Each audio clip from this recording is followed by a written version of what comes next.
मेरा नन्हे इम्तिहान का नतीजा देखकर आता ही होगा। जैसे ही वो आ जाए तो ये शंख बजाना, और देख खुशखबरी सुनते ही पूरी हवेली में ये मिठाई बांट देना। बड़ी दीदी, नतीजा आने से पहले आपने नतीजा निकाल लिया? तेरा मतलब क्या है रे? मेरा नन्हे फेल हो जाएगा? मैंने ऐसा तो नहीं कहा, मगर होने को तो कुछ भी हो सकता है, क्यों ना चारू? नहीं चाची, वो जरूर पास हो जाएंगे। और क्यों नहीं होगा? जानती है मैंने उसके लिए कितनी पूजा प्रार्थना की है। पूजा प्रार्थना से अगर कोई पास हो जाता तो पढ़ाई में मेहनत क्यों करता? बड़ी दीदी, दुआ के साथ साथ दवा भी जरूरी है। भगवान उसी को देता है जो मेहनत करता है। तो क्या मेरे नन्हे ने मेहनत नहीं की? अरे दिन रात पढ़ाई की है उसने। बड़ी माँ, नन्हे बाबू आ गए। आ गए? ले ले शंख बजा जल्दी से, और ये सब उठाओ।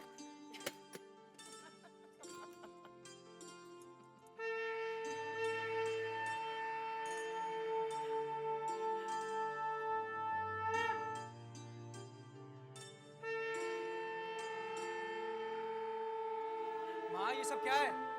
बेटा ये सब तो तेरे पास होने की खुशी में है। बंद करो इसे। क्यों बेटा, क्या हुआ? माँ, मैं पास नहीं, फेल हो गया हूँ। क्या? अरे बेटा सुन तो।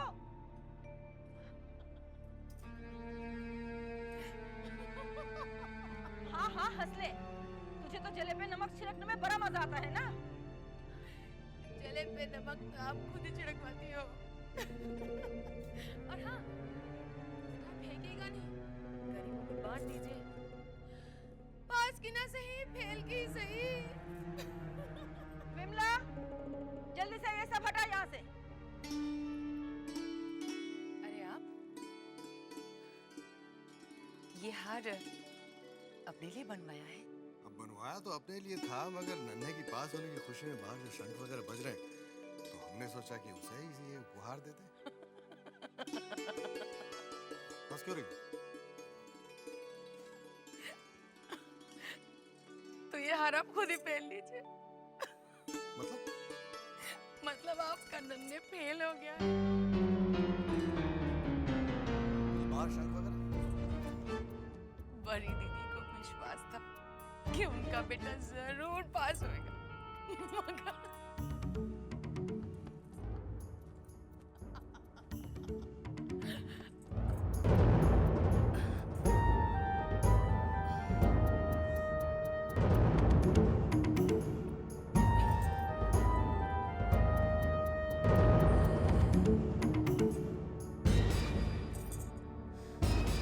क्या बात है बेटी? दामाद जी नहीं दिख रहे, कहाँ गए? शायद फेल होने के दुख में कहीं शराब पी रहे होंगे। तो क्या फेल हो गए? जी हाँ पिताजी, मुझे आपसे कुछ कहना है। क्या बात है बेटी? तू बड़ी गंभीर नजर आ रही है। पिताजी, मुझे यहाँ से ले चलिए, मेरा यहाँ दम घुटता है। क्या हुआ क्या? किसी ने तुझसे कुछ कहा? नन्हे बाबू ने कुछ कहा? नहीं पिताजी, मुझे किसी ने कुछ नहीं कहा, लेकिन पता नहीं क्यों मुझे यहाँ बहुत डर लग रहा है। मैं जब भी इन हवेली की तरफ देखती हूँ, मुझे लगता है कि इसके दीवारें मुझे घूर रही हो, मुझसे कुछ सवाल कर रही हो। देख बेटा, ये तेरा वहम है। ये तो तेरी किस्मत है कि इतना ऊंचा खानदान तुझे मिला है। पिताजी, किस काम का ऐसा ऊंचा खानदान जहाँ शांति ना हो? मैं कुछ दिन अपने मायके में रहकर शांति पाना चाहती हूँ, क्योंकि जिस दिन से मैं यहाँ आई हूँ मेरी शांति छिन गई। देख बेटी, तेरा घर हमेशा तेरा ही रहेगा। अब तेरे और दामाद जी के अलावा मेरा दूसरा है ही कौन? तू बिल्कुल मत घबरा। अगर दामाद जी का दिल पढ़ाई लिखाई में नहीं लगता ना, तो मैं उनका दिल कारोबार में लगाने की जरूर कोशिश करूंगा। पिताजी, पिताजी, उनकी रगों में वही जमींदारों का खून है जिसे बदलना मुमकिन नहीं। देख बेटी, हालात अच्छे अच्छों को बदल देता है। तू घबरा मत। तुझे क्या परेशानी है मैं समझ गया। तेरी ये परेशानी तेरा बाप दूर करेगा। क्या बात है भूतनाथ बाबू, आप बड़े घबराए हुए से लग रहे हैं। आप नहीं, ऐसी कोई बात नहीं है। जीजा जी आए हैं क्या? मास्टर साहब? हाँ। नहीं, उन्हें तो हमने कई रोज से नहीं देखा। ठीक है।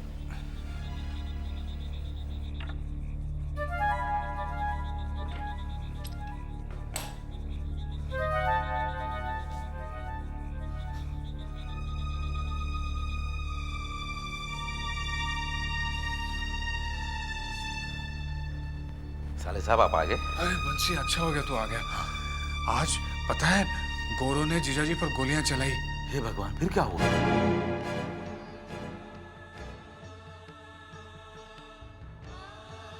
भगवान का लाख लाख शुक्र है, ना तो उन्हें गोली लगी और ना ही वे गोरों के हाथ लगे। साले साहब आप देखना, अपने मास्टर जी की जो कोशिश है ना, ये बेकार नहीं जाएगी। एक ना एक दिन ये गोरों को अपना देश छोड़कर भागना पड़ेगा। हाँ बंसी, ऐसा ही होगा, ऐसा ही होगा, देखना। लेकिन आज का दिन बहुत बुरा गया बंसी। क्या हुआ? आज गिरी मिली थी, बेचारी एकदम पागल नजर आ रही थी। बहुत बुरा हुआ बेचारी के साथ। वैसे भी हवेली में न्याय किसके साथ हुआ है? जिसके साथ हुआ है अन्याय ही हुआ है।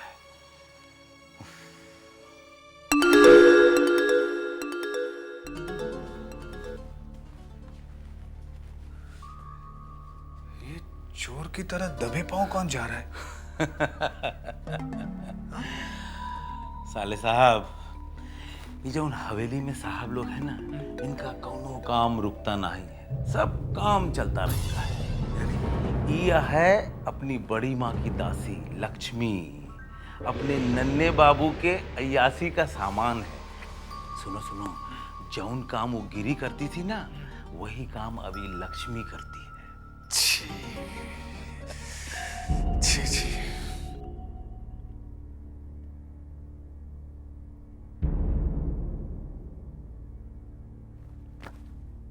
कहाँ थी तू अब तक? बड़ी माँ को सुला रही थी, इसलिए देर हो गई। बड़ी माँ की बड़ी फिक्र है तुझे, हाँ? और मुझे कौन सुलाएगा? थोड़ा तो बर्दाश्त कीजिए। अब हमसे बर्दाश्त नहीं होता।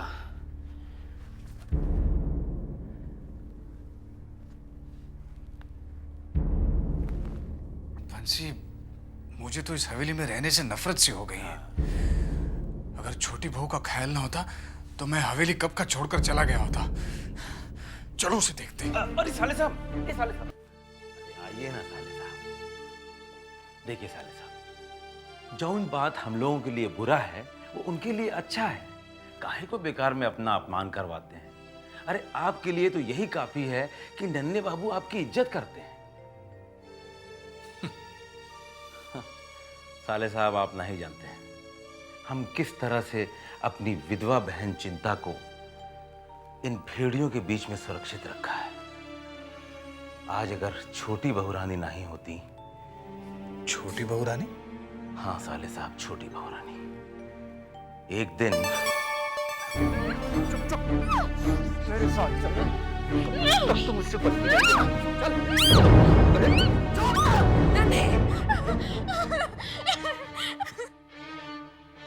छोटी बहू रानी, तू जा अपने कमरे में, चल जा जा। तुम मुझे मेरे कमरे में मिलो। चाची वो मैंने कहा ना, मुझे कमरे में मिलो।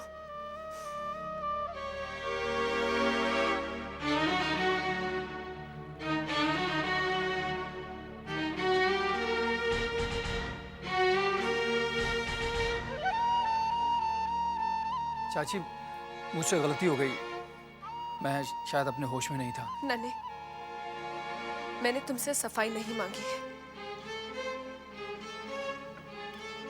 तुम्हें कुछ समझाना था।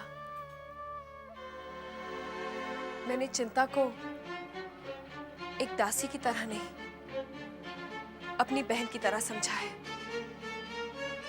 और मैं चाहती हूं कि आज के बाद से तुम भी उसे वही इज्जत दोगे जो एक भाई अपनी बहन को देता है। जी छोटी चाची। और उस दिन से लेकर आज तक नन्हे बाबू ने कभी भी चिंता की तरफ आंख उठाकर नहीं देखा।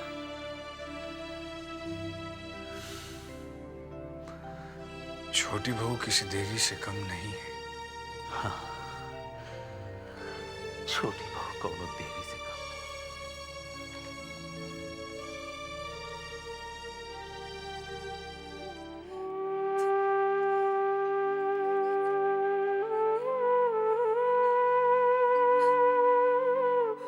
ए भैया, कुछ खाने को दे देना।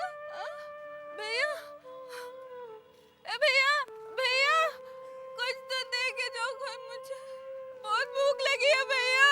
ए भैया, कुछ खाने को दे के जाओ भैया, बहुत भूख लगी, कोई खाना नहीं दे रहा मेरे को। गिरी, ये क्या हालत बनाकर रखी है? वृंदावन भैया, हाँ।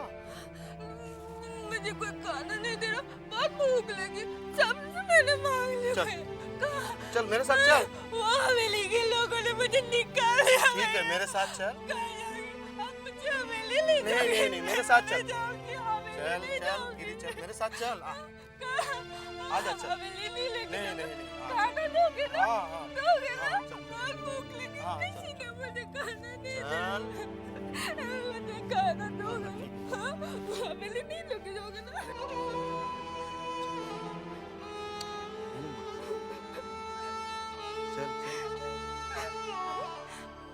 ये किसे क्या ले आया वृंदावन? देखा, तुम भी नहीं पहचान पाई ना?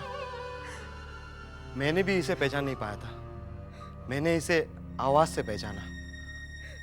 बेचारी सड़क पर बैठी भीख मांग रही थी।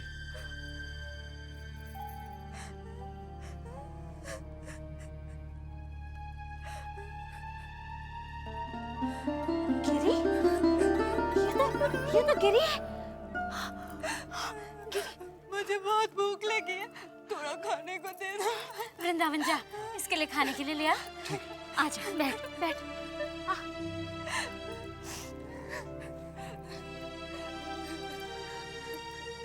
ये तेरी भिखारियों जैसी हालत। रो मत, सब कुछ ठीक हो जाएगा। मुझे तेरे बारे में पता तो चला, लेकिन किसी को ये पता नहीं कि तू हवेली से अचानक कहाँ गायब हो गई। मुझे बैचले बाबू ने कैद खाने में डाल दिया। क्या कह रही है तू? साफ साफ बता, क्या हुआ था? एक दिन मुझे नन्हे बाबू झूठ मूठ बोला ये कि नन्हे बाबू ने मुझे बुलाया है, और जब मैं गए मुझे जेल में डाल दिया, और मुझे वहाँ बहुत मारा। अगर गरी बाबू नहीं होते ना, तो मैं उसी कैद खाने में सड़ रही होती। उन्होंने मुझे बचाया है। अरे तो वहाँ से भागने के बाद मेरे पास पहले क्यों नहीं चली आई? सोचा था, फिर सोचा अगर आप छोटे बाबू की वजह से मुंह फेर लेते तो। बिल्कुल पागल है तू गिरी। अब देख, ऐसा सोचकर क्या हाल बना लिया तूने अपना। अब मेरे साथ ना बहुत बुरा हुआ। वो नन्हे बाबू ने मुझे जी मार के लूटा। बचले बाबू ने मुझे बेकारण बना दिया। देख लेना, मेरी हार उस हवेली को जरूर लगेगी। नहीं गिरी, ऐसा मत कह। उस हवेली में छोटे बाबू भी रहते हैं। देख, तू घबराना, मैं हूं ना। मैं तुझे बेसहारा बिल्कुल नहीं होने दूंगी। खाने पीने रहने सबका इंतजाम कर दूंगी, और कोई अच्छा सा लड़का देखकर तेरी शादी भी कर दूंगी मैं। रो मत।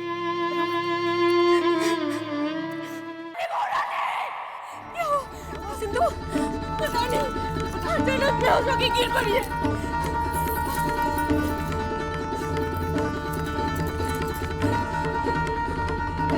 क्या हुआ? ये सिंधु,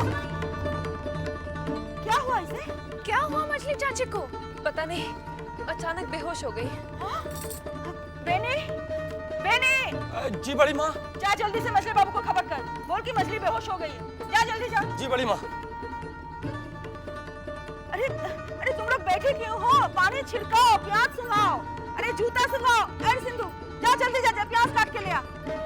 जा, कहीं मीठी तो नहीं हो गई है इसे? बेनी, इतने हड़बड़ाते हुए कहाँ जा रहे हो? क्या बात? पूछिए मत साले साहब, अभी अभी अचानक मजली बहू की तबीयत खराब हो गई है, खड़े खड़े बेहोश होकर गिर पड़ी हैं। अरे बाप रे। मजले बहू को खबर करने जा रहा हूँ। हाँ?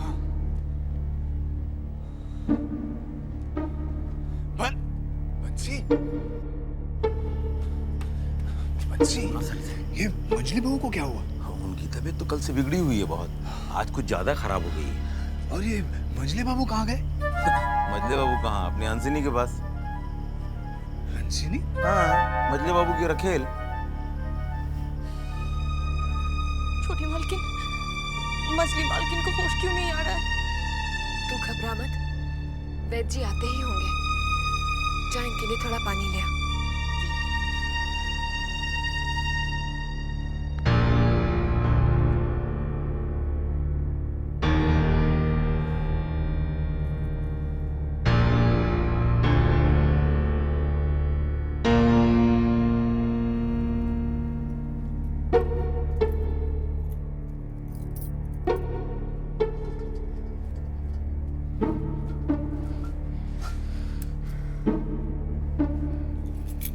ये संभाल कर तिजोरी में रख देना।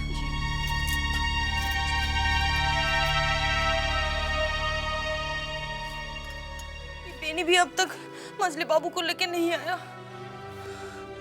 तू चिंतित क्यों होती है? देखना, मेरी यशोदा दुलाल की कृपा से सब कुछ ठीक हो जाएगा। छोटी बहू रानी, अब जाके थोड़ा आराम कर लीजिए, मैं यहाँ पे हूँ ना। नहीं सिंधु, जब तक मछली दीदी को होश नहीं आ जाता, मैं उनके पास ही रहना चाहती हूँ। ये ले।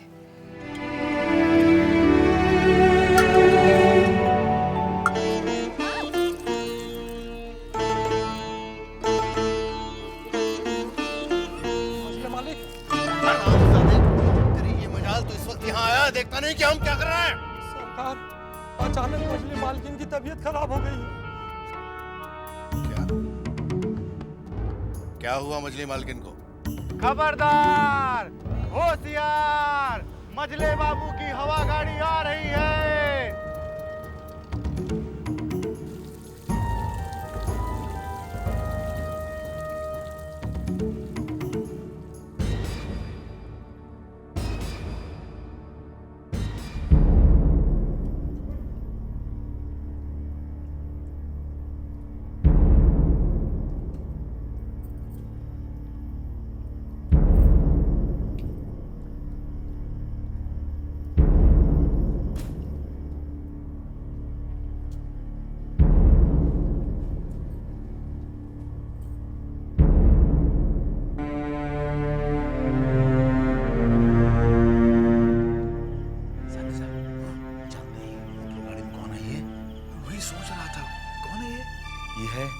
मजली बाबू की रखेल हंसिनी।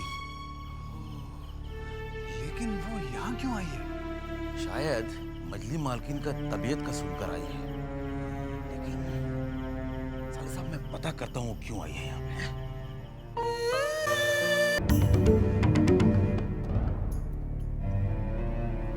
छोटी बहू,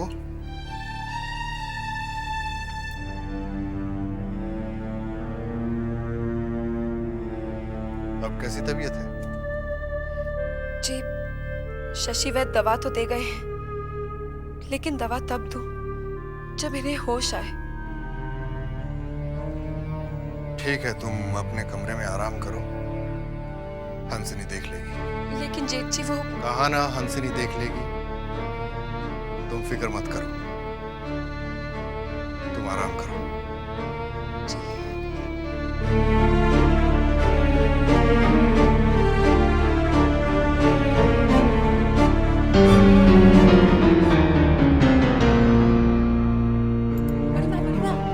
बुआरी? पता है मजले बाबू हंसिनी को हवेली में लेकर आए हैं। हे भगवान, ये मजले को क्या हो गया? कहीं फिर से ना अनर्थ हो जाए। हंसनी, संभालो इसे। आप बिल्कुल चिंता मत कीजिए, अब मैं आ गई हूँ ना, दीदी ठीक हो जाएंगी।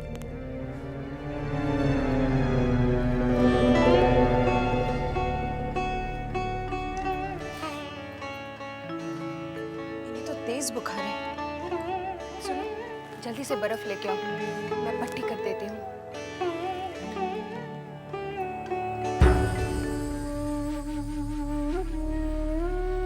हंसिनी क्यों आई है?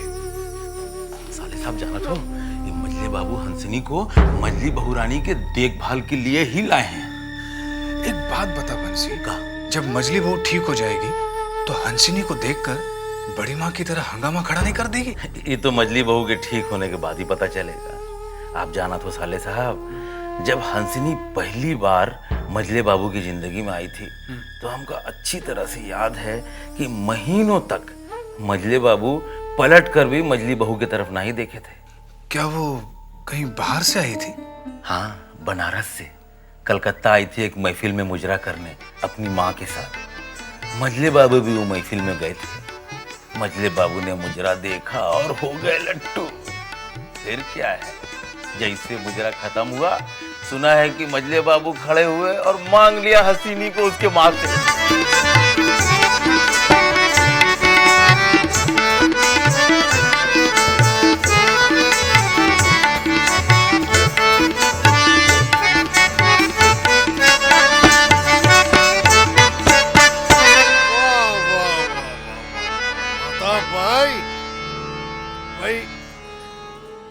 तुम्हारी बेटी ने तो हमारे होश उड़ा दिए। क्या बात? ये तो हुजूर की मेहरबानी है, वरना मेरी बेटी किस लायक। हमारे लायक?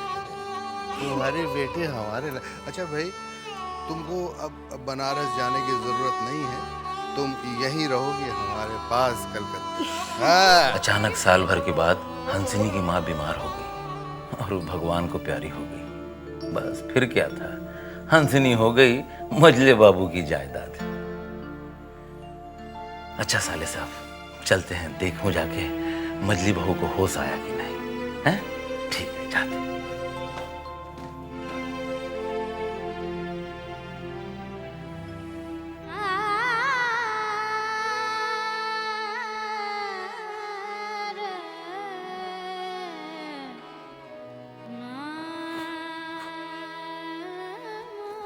अरे वृंदावन, तू अभी तक यहीं पे है?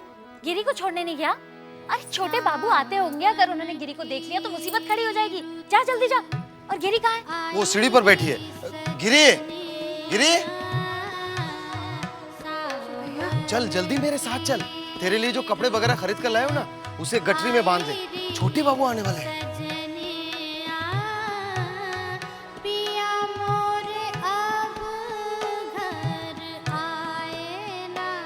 जा वृंदावन, अब और देर मत कर।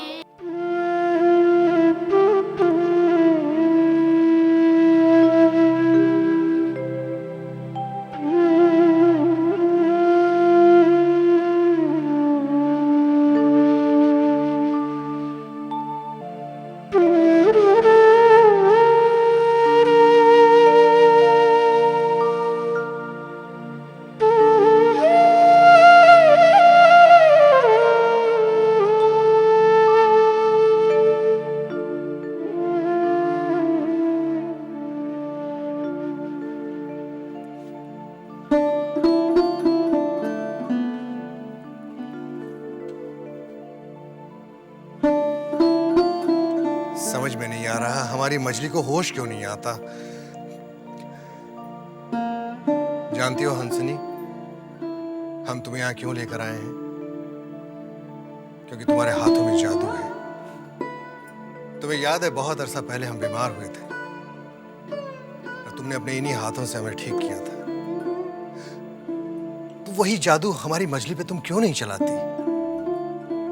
जादू? जादू से एक बात याद आई। हम समझे नहीं। बरानगर में एक बाबा है जो पान और सुपारी पर मंत्र फूंक देते हैं, जिसे खाते ही बड़ी से बड़ी बीमारी दूर हो जाती है। तो देर किस बात की, फौरन रवाना हो जाओ ना। जी। सिंधु, सिंधु, जी सुन, तू जल्दी से मुझे पान सुपारी ला कर दे। और सुन, बगी लगाने को कह, मैं बरानगर जाऊंगी।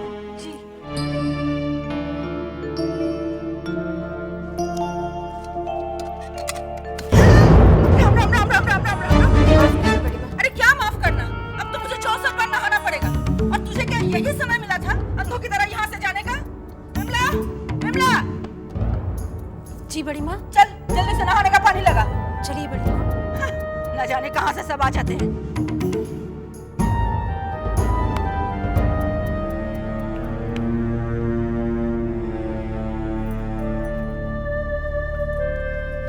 जल्दी बरानगर चलो। जी चलो रे चल।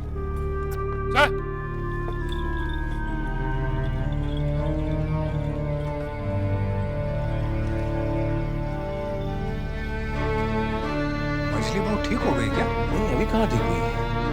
फिर ये हंसिनी क्यों चली गई? पता नहीं कहाँ चली गई।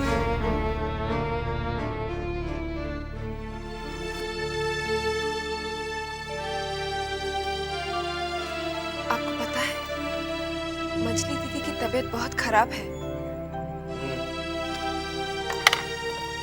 पता चला मैं बंसी से। अब कैसी तबीयत है? अभी तक उन्हें होश नहीं आया है। डॉक्टर शशि क्या कहते हैं? उनकी दवाई भी असर नहीं कर रही। आपको उन्हें एक बार देख लेना चाहिए। हमारे जाने से उनकी तबीयत थोड़ी ठीक होने वाली है। फिर भी आपका फर्ज बनता है, उन्हें एक बार देख लीजिए।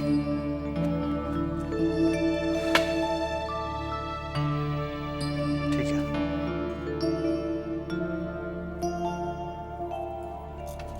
अब तक होश आया कि नहीं? जी नहीं, अभी तक होश नहीं आया है। भाई ऐसा क्या हो गया जब तक होश नहीं आया? पता नहीं, अच्छी भली थी, अचानक गिर पड़ी। हमें मंजरी चाचा से बात करनी पड़ेगी। देखिए, अगर डॉक्टर शशि की समझ में कुछ नहीं आ रहा है तो फिर हमें किसी और डॉक्टर को दिखाना चाहिए। मछली भैया कहाँ है?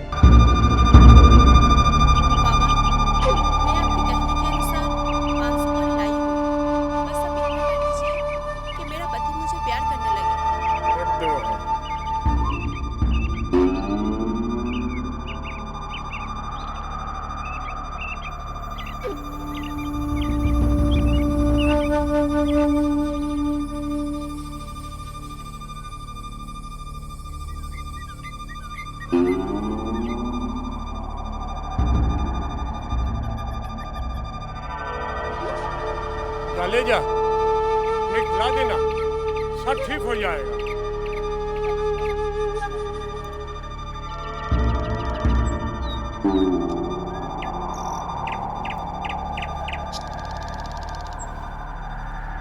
बाबा, मैं कल रात से यहाँ बैठी हूँ।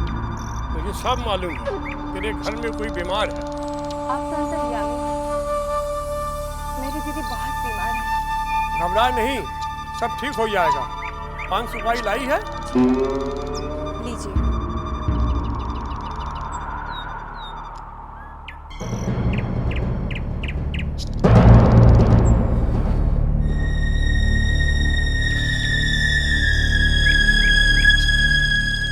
जा, उसे खिला देना, सब ठीक हो जाएगी। धन्यवाद बाबा। बाबा, आपकी दक्षिणा? मैं दक्षिणा नहीं लेता। जिस दिन मैं दक्षिणा लूंगा मेरा सब कुछ खत्म हो जाएगा। बंसी भैया, मुझे लगता है वो वारानगर कुछ जादू टोना करवाने गई है। हो सकता है मजली मालकिन को मारकर खुद मालकिन बनने का सपना देख रही है वो। तुम लोग गलत समझ रहे हो, हंसनी वैसी नहीं है।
कैसे मेरे घर में घुस सकी?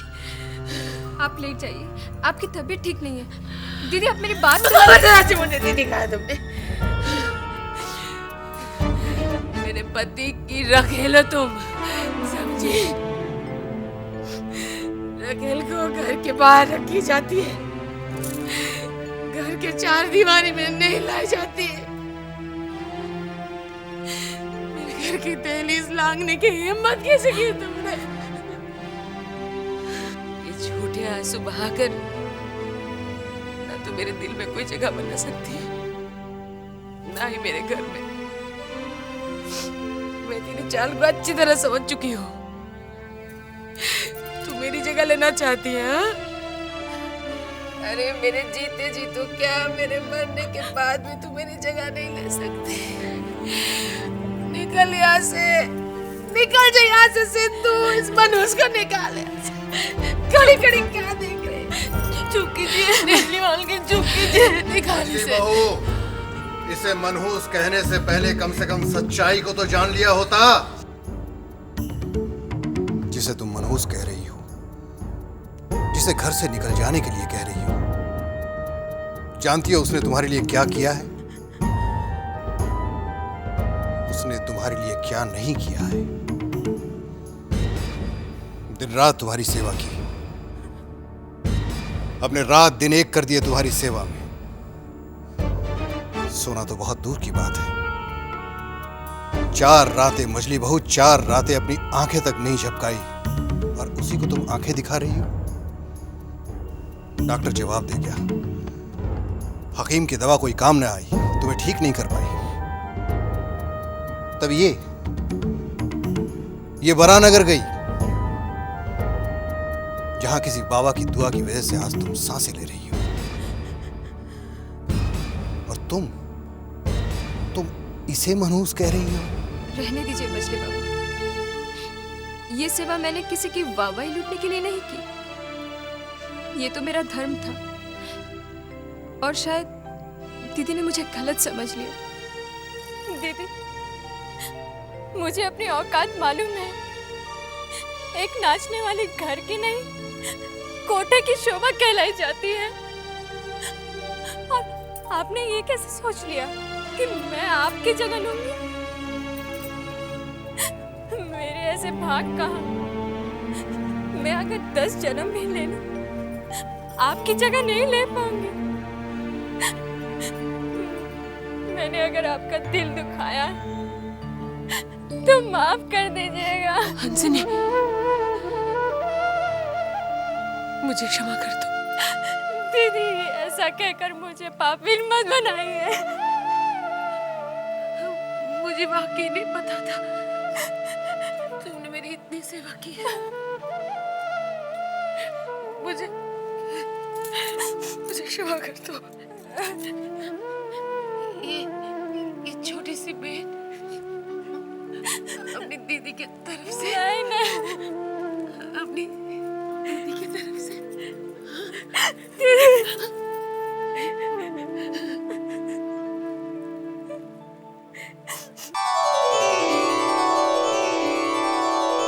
छोटी बहू रानी, मजली बहू रानी एकदम से ठीक हो गई। यशोदा दुलार, तेरा लाख लाख शुक्र है। लेकिन छोटी बहू रानी, मजली बहू रानी पर किसी दवा का असर नहीं हुआ है। उन पर असर हुआ है तो एक बहुत ही पहुंचे हुए बाबा के मंत्रों का। क्या मतलब? छोटी बहू रानी, मैंने सुना है कि हंसनी वारानगर गई थी। वहाँ पर उसे एक पहुंचे हुए बाबा मिले। उन्होंने उसे पान सुपारी में मंत्र फूंक दिए थे, और जैसे ही वो पान सुपारी मछली बहू रानी को खिलाया गया तो वो एकदम से ठीक हो गई। मुझे यकीन नहीं होता कि एक बाबा के मंत्रों में इतनी शक्ति हो सकती है। छोटी बहू रानी, आपको कुछ नहीं मालूम। मंत्रों में बहुत शक्ति होती है। तू ठीक कहती है। तू जानती है ये बाबा कौन है? ये तो मुझे नहीं मालूम। चिंता जी, मेरे लिए इन बाबा का पता करना बहुत जरूरी है। शायद ये अपने मंत्रों से मेरी जिंदगी में खुशहाली ला दे, मेरा टूटा हुआ सुहाग मुझे वापस लौटा दे। तू जाकर इनका पता कर। छोटी बहू रानी, आप बिल्कुल फिक्र मत कीजिए, मैं कुछ भी करके उनका पता लगा लूंगी। लेकिन आप जाएंगे किसके साथ? हाँ, वो मैं कैसे भी चली जाऊंगी, किसी के साथ भी। जरूरत पड़ी तो अकेले ही चली जाऊंगी। मैं अपने स्वामी को पाने के लिए कुछ भी कर सकती हूँ, कुछ भी। मंझले बाबू, सुना है छेदी दत्त के बेटे नाटू दत्त ने काबुल से खास लड़ने वाले मुर्गे मंगवाए हैं।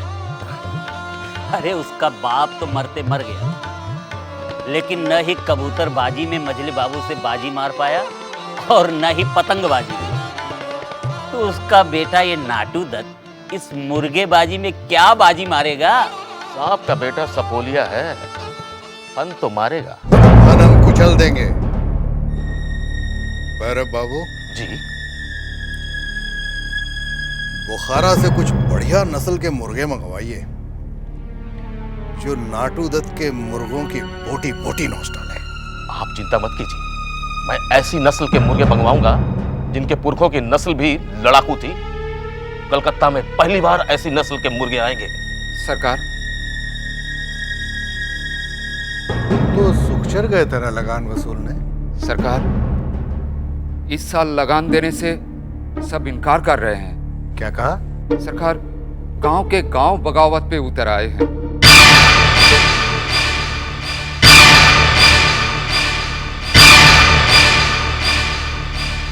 उन लोगों की इतनी हिम्मत? वो लोग ये कह रहे हैं सरकार कि इस साल उनकी फसल अच्छी नहीं हुई। वो लोग ये भी कह रहे हैं कि अगर हम जमींदार को लगान दे दे तो हमारे बच्चे भूखे मर जाएंगे। हमने किसी के जीने मरने का ठेका नहीं ले रखा है। हम हरगिज ऐसा नहीं करेंगे। फौरन हमारे सुखचर जाने का बंदोबस्त किया जाए।